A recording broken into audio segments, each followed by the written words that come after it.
রবিবার শুরু হচ্ছে বাংলাদেশ জিম্বাবুয়ে প্রথম টেস্ট। সিলেট আন্তর্জাতিক স্টেডিয়ামে ম্যাচ শুরু হবে সকাল 10টায়।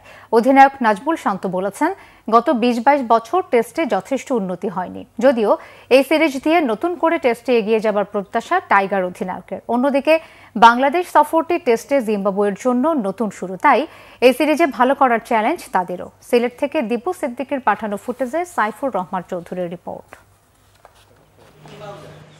টেস্ট ক্রিকেটে টাইগাররা এখন ২৫ বছরের যুবক, কিন্তু তারুণ্যের ঝলক নেই টাইগারদের টেস্ট পারফরমেন্সে। ১৫০ টেস্ট খেলে জয় মাত্র ২২টিতে এবং পরাজয় ১১০টিতে, ড্র ১৮ টেস্টে। আইসিসি টেস্ট চ্যাম্পিয়নশিপ র্যাঙ্কিংয়ে এই চক্রে ১২ ম্যাচে ৪ জয় এবং ৮ পরাজয়, ৯ দেশের মধ্যে ৭ম স্থানে বাংলাদেশ। ২০২৫ সালে এখনো কোনো টেস্ট খেলেনি নাজমুল শান্তরা। জিম্বাবুয়ের বিপক্ষেই বছরের প্রথম টেস্টে মাঠে নামছে। গত বছর ১০ টেস্ট খেলে পাকিস্তানের মাটিতে ঐতিহাসিক সিরিজ বিজয় সহ ৩টিতে জয় পেলেও ৭ টেস্টেই হেরেছে।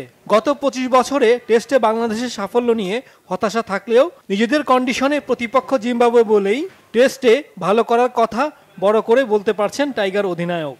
যেহেতু আমাদের গত ২০-২২ বছরের টেস্ট ক্রিকেট একই রকম ছিল, খুব বেশি উন্নতি হয়নি, সো এই জায়গাটাতে নিশ্চয়ই আমাদের কোনো কিছু পরিবর্তনের দরকার আছে। সো ওই পরিবর্তনটাই করার আমরা চিন্তা করছি। নতুন কিছু আসলে আমরা চেষ্টা করব এবং এটাও শুরু হবে আগামীকালকে থেকে। Dave Horton, Andy flower, Heath স্ট্রিকদের জিম্বাবুয়ের এখন কঠিন সময় চলছে টেস্ট ক্রিকেটে। পারফরমেন্স খারাপ হওয়ায় টেস্ট চ্যাম্পিয়নশিপে খেলার সুযোগ নেই। গত ৩ বছরে ৬ টেস্ট খেলে ৫টিতেই হেরেছে এবং ১টিতে ড্র করেছে। তাই বাংলাদেশ সফরটি টেস্টে জিম্বাবুয়ের ক্রিকেটেও নতুন চ্যালেঞ্জ। কয়েক বছরের মধ্যে এই প্রথম আমরা কিছু টেস্ট খেলার সুযোগ পাচ্ছি, যা জিম্বাবুয়ের ক্রিকেটের জন্য খুব দারুণ ব্যাপার। বাংলাদেশ অভিজ্ঞ দল, তবে বাংলাদেশের কন্ডিশনে আমাদের নিজেদের প্রমাণের চ্যালেঞ্জ থাকবে। আমাদের তরুণদের ভিন্ন কন্ডিশনে খেলার অভিজ্ঞতা অর্জনে এই সিরিজ সহায়ক হবে। জিম্বাবুয়ে ক্রিকেটকে সামনে এগিয়ে নেয়ার চ্যালেঞ্জ নিতে হবে দলকে। জিম্বাবুয়ের বিপক্ষে এ পর্যন্ত ১৮ টেস্টে ৮টিতে জিতেছে এবং ৬০টিতে হেরেছে বাংলাদেশ।